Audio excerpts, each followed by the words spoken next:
Ya, saudara, proses pendaftaran penerimaan peserta didik baru tahun ajaran 2024-2025 saat ini sedang berlangsung, terutama di jalur afirmasi dan juga prestasi. Dan berbagai persiapan pun sudah dilakukan, khususnya oleh Dinas Pendidikan Provinsi Kepulauan Bangka Belitung. Memang ada banyak hal yang kemudian harus menjadi perhatian dari pihak Dinas Pendidikan terkait dengan misalkan sistem jaringan yang saat ini dilakukan secara online dan juga daya tampung sekolah, serta bagaimana kemudian zonasi ini bisa mengakomodir, disesuaikan tentunya dengan peraturan yang memang sudah ditetapkan oleh pemerintah. Dan saat ini saya sudah bersama dengan Kepala Dinas Pendidikan Provinsi Kepulauan Bangka Belitung, Bapak Ervawi. Selamat pagi, Pak Ervawi. Pagi, Pak. Bagaimana kabarnya, Pak? Alhamdulillah sehat, Pak. Iya, sekarang sedang sangat sibuk begitu, Pak, ya, dalam proses PPDB ini. Pak Ervawi, saat ini sudah berlangsung proses untuk jalur afirmasi dan juga prestasi. Sejauh ini seperti apa kemudian jalannya proses PPDB di Bangka Belitung, Pak Ervawi? Ya, alhamdulillah, Pak. Ini kegiatan rutin kita sebenarnya.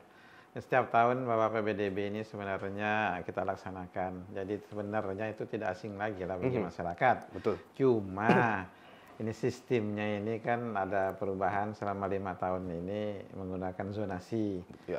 Nah, ini kita ketahui bahwa zonasi ini pingin sebenarnya bahwa tidak ada sekolah favorit sebenarnya. Artinya sekolah didirikan di suatu daerah itu menjangkau lapisan masyarakat, terutama masyarakat yang paling dekat. Ya. Artinya kebermaknaan ini apa, keberadaan dan kebermaknaan sekolah itu artinya bisa memfasilitasi masyarakat terdekat, sehingga nantinya tidak ada sekolah favorit, semua masyarakat itu berhak dapat sekolah yang terdekat dari tempat tinggalnya. Kemudian ini apa, sekolah-sekolah yang lain juga seperti itu sama. Jadi menyebar.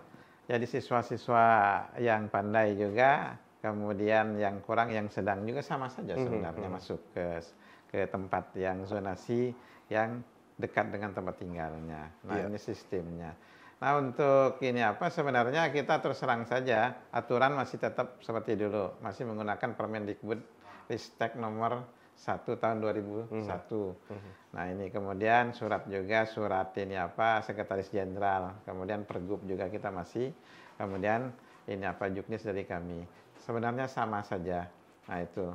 Cuma ini apa, masyarakat perlu memang kita edukasi lagi supaya memang untuk penerimaan siswa baru ini jalur ini zonasi ini memang harus dipahami betul-betul, karena memang di samping ini apa, zonasi ini dia tentu punya jalur untuk memasukinya, karena kita ketahui bahwa memasuki juga menggunakan online juga. Betul. Nah ini kita itu terus terang saja masih menggunakan ini apa, ini masuknya itu ada zonasi murni, nanti kemudian ada untuk afirmasi, prestasi, dan mutasi. Nah, kebetulan tanggal 11 sampai tanggal ini apa, tanggal 13 ini kita masih menggunakan jalur prestasi dengan afirmasi. Nah, prestasi ini sebenarnya kita pingin anak-anak yang tadinya berprestasi, punya prestasi akademik maupun non-akademik, dia bisa melewati zonasinya, artinya dia bisa mengambil zonasi lain karena memang dia punya prestasi, baik itu akademik non akademik. Nah, ada juga prestasi misalnya bidang ini apa, organisasi kepramukaan, kemudian keagamaan juga, misalnya hafal Al-Quran dan sebagainya. Nah, itu semua prestasi-prestasi itu bisa masuk di luar jalur ini apa, zonasi. Nah, kemudian kalau untuk afirmasi memang anak-anak yang tidak mampu, anak-anak yatim piatu, kemudian anak-anak yang dibuktikan oleh kartu KIP maupun kartu keluarga ini apa, sejahtera ya. Nah, ini memang bisa ini apa untuk memasuki ini apa, jalur afirmasi. Nah, ini itu sebenarnya. Ya, Pak Ervawi, sekarang yang sedang dibuka itu adalah jalur afirmasi dan juga jalur prestasi begitu ya. Untuk di Provinsi Bangka Belitung ini kuota untuk dua jalur tersebut seperti apa, dan peminatnya itu seberapa besar, Pak? Nah, kalau untuk ini apa, sekarang lagi proses ini jalur afirmasi, kuota kita 20%. 20% dari keseluruhan ini apa, untuk jalur zonasi. Sebenarnya kalau kita hitung itu jalur zonasi murninya itu 70%, 20%-nya itu sudah diambil afirmasi, kemudian ini apa, 7%-nya prestasi, kemudian ini apa 3%-nya itu untuk mutasi. Oke. Nah, kalau dikatakan ini apa untuk minat ini apa untuk jalur prestasi dengan afirmasi, saya beberapa ini putar-putar beberapa sekolah. Nah, ini kelihatannya ini apa luar biasa juga untuk peminat yang untuk jalur prestasi. Karena kita ketahui prestasi yang ini artinya anak-anak yang di luar jalur itu dia bisa mendaftar kemana saja sesuai dengan prestasinya. Nah, ini kelihatannya sudah banyak. Ini artinya sudah kalau kita hitung-hitung sudah melebihi kuota. Saya sudah lihat ranking-ranking di sekolah itu. Artinya kuota kita jalur yang di luar itu 4% ya untuk 4%. Dari 7% itu 4%-nya untuk di luar zonasi, kemudian 3%-nya di dalam zonasi itu. Nah, ini kelihatannya masing-masing sekolah kita lihat. Saya baru putar-putar di wilayah ini apa Pangkal Pinang dengan Kabupaten Bangka. Sudah melebihi kuota untuk jalur prestasi. Nah, tapi kalau untuk afirmasi masih ini karena kuotanya besar 20%, masih artinya masih continue. Nah, continue untuk mendaftar. Tetapi sudah banyak juga anak-anak yang punya kartu ini apa prasejahtera dengan kartu KIP ini sudah ini apa mendaftar. Nah, itu. Tapi sekarang mumpung masih ada waktu, kami himbau kepada masyarakat yang mau menggunakan jalur prestasi dengan afirmasi, ini segera untuk mendaftar. Oke, Pak, mungkin masyarakat kita ini kan masih banyak yang belum tahu terkait apa itu afirmasi, apa itu kemudian jalur prestasi, termasuk juga syarat-syarat dan kriteria begitu Pak Erfawi. Ini seperti apa penjelasan yang harus kita berikan kepada masyarakat agar pemahaman ini sampai secara utuh begitu Pak? Ya. Nah, memang ini apa kita itu kalau apa jalur itu sebenarnya kalau kita ketahui jalur prestasi itu ini yang kita lakukan ini memang dia punya prestasi. Artinya dia punya prestasi yang baik di bidang akademik. Misalnya akademik yang berjenjang. Misalnya kita ada lomba ini apa olimpiade. Olimpiade di SMP itu ada namanya OSN, Olimpiade Sains Nasional. Nah, itu bidang akademik itu bisa menunjang. Artinya dia punya piagam juara kabupaten, kemudian juara provinsi maupun nasional itu bisa dipakai untuk menghitung bobot untuk prestasi. Begitu juga kalau dia punya ranking misalnya di sekolahnya, ranking 1 atau 2 atau 3 itu bisa juga dihitung untuk prestasi akademiknya. Artinya bisa digabung antara akademik di sekolah maupun di luar sekolah tetapi masih ada hubungan dengan prestasi akademik. Itu juga untuk prestasi akademik. Nah, kalau ini apa non akademik ini prestasi juga. Misalnya bidang O2SN, olahraga. Nah, itu juara karate, pencaksilat, bulu tangkis atau renang dan sebagainya. Itu memang itu hal-hal seperti itu yang memang harus kita lakukan ini apa ini secara berjenjang juga. Nah, itu. Nah, ini itu untuk Pak Erfawi untuk proses verifikasinya terkait dengan prestasi ini seperti apa? Apakah harus ada menyertakan sertifikat prestasi atau seperti apa? Ya, tetap. Untuk verifikasi harus menyertakan ini apa sertifikat. Nah, itu. Kemudian waktu diupload mungkin uploadnya masih belum kelihatan betul ya. Tetapi waktu saat ini apa validasi memang harus dibawa aslinya. Harus dibawa aslinya. Dibawa aslinya. Kalau panitia ragu-ragu di sekolah itu nanti berhak dia mendatangkan misalnya induk olahraganya, misalnya KONI atau misalnya di apa karate di Forky-nya. Benar nggak ini tanda tangan ini ketuanya gitu. Nah, itu harus divalidasi itu. Itu prestasi. Begitu juga dengan akademik. Misalnya olimpiade matematika, dia juara kabupaten.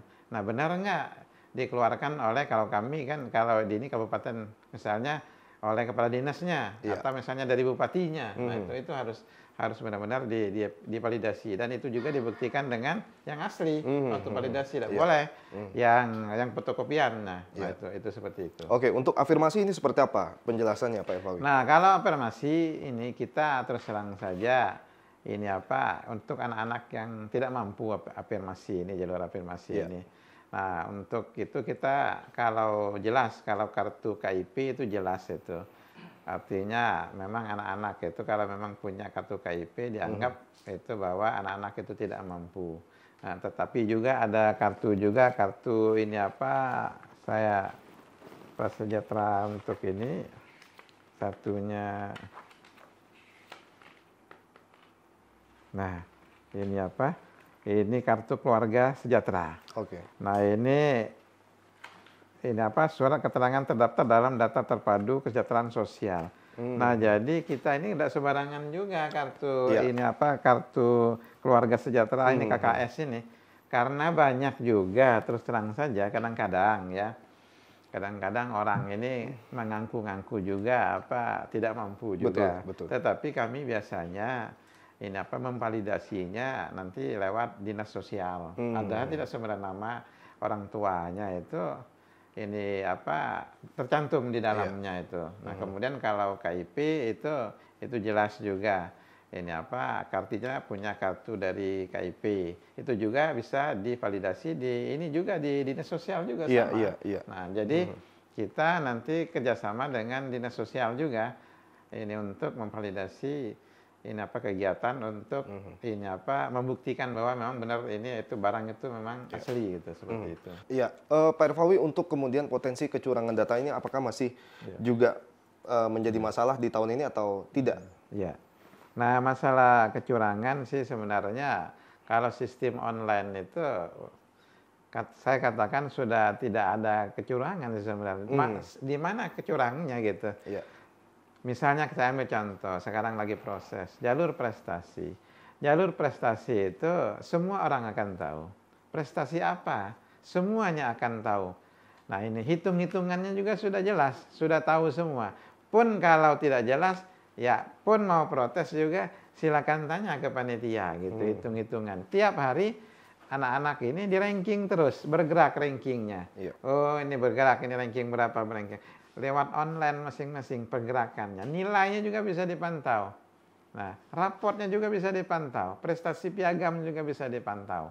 Nah, semua ini apa rasanya tidak ada lagi untuk apa kecurangan di data gitu. Begitu juga untuk afirmasi.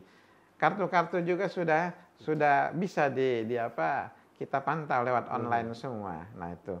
Kalau ada memang hal-hal yang ganjil ya silakan saja. Kita punya kontak person di sekolah, ke panitia. Kalau kurang puas bisa ke Capdin. Kalau kurang puas lagi bisa ke Dinas Pendidikan. Kalau tidak puas lapor saja ke Ombudsman. Iya, kita siap saja. Ya artinya kami punya komitmen bahwa untuk melaksanakan kegiatan PPDB ini bahwa memang tidak ada kecurangan. Ya. Melalui sistem online artinya transparansi begitu ya. Ini sudah dilakukan oleh pihak penyelenggara yaitu Dinas Pendidikan. Untuk kemudian sistem online yang tadi Bapak sudah sebutkan ini kan masih juga menjadi kendala di masyarakat kita begitu Pak. Ini kemudian bagaimana upaya dari Dinas Pendidikan, pihak sekolah untuk kemudian bisa memberikan edukasi kepada para pendaftar ini agar sistem online ini tidak lagi menjadi kendala dalam mendaftar begitu. Oh iya. Nah, kita memang sistem online kan kadang-kadang terganggu juga dengan server juga. Tapi alhamdulillah tahun kemarin kejadian ada gangguan dikit. Alhamdulillah tahun ini kita sudah beli server baru. Nah, kemudian kita sudah kerjasama dengan Kominfo juga. Nah, ini untuk supaya jangan ini apa bermasalah ini dari segi servernya. Nah, kemudian untuk mengakses ini apa internet itu. Begitu juga dari siswa-siswi kita. Ini kita sudah sosialisasi ke semua kepala sekolah juga, Dinas Pendidikan Kabupaten Kota juga sudah, ke masyarakat juga sudah kita lewat ini apa media-media juga, kemudian lewat ini apa video-video juga kita sudah sosialisasi. Nah, untuk kemudahan ini anak-anak bisa sebenarnya aksesnya dari rumah masing-masing juga bisa, karena sudah membuat akun. Dari awal kemarin kita kan sebelum mulai itu ada namanya pra PPDB, artinya kita sudah mulai anak-anak itu membuat akun dan mencoba-coba, artinya untuk ini apa mengakses ini apa pendaftaran. Nah, dari sana juga kalau memang bermasalah anak-anak itu sudah bisa ini langsung ke sekolah asal atau sekolah tujuan, bisa dilayani, bisa dilayani di sekolah asalnya di SMP, kemudian sekolah yang dituju bisa dilayani, ada petugasnya. Nah, begitu juga di Capdin kami juga masing-masing kami punya Capdin 5, ini per wilayah masing-masing kabupaten kota itu bisa melayani juga. Kalau ini apa? Kalau dekat dengan kantor dinas pendidikan, di dinas pendidikan juga bisa melayani. Nah, artinya jadi jangan ragu-ragu kalau memang sulit menjangkau hal seperti itu, kami punya kontak person di WA saja. Nanti tim akan datang juga melayani itu siswa-siswi kita yang merasa kesulitan. Jadi ini upaya kami seperti itu supaya jangan sampai anak-anak ini gara-gara ini sistem online aksesnya bisa terkendala seperti itu. Kita insya Allah kita layani ini berbagai cara. Yang penting anak-anak ini nanti melapor. Artinya melapor baik secara misalnya ini mungkin dengan nomor WA ya, maupun kalau dia sempat dia datang ke tempat ini kontak-kontak person kami yang memang menjadi pelayanan PPDB di Provinsi Kepulauan Bangka Belitung. Oke, baik. Terakhir Pak Irfawi, apa yang ingin Anda sampaikan terkait dengan proses pendaftaran PPDB yang saat ini sedang berlangsung? Ya.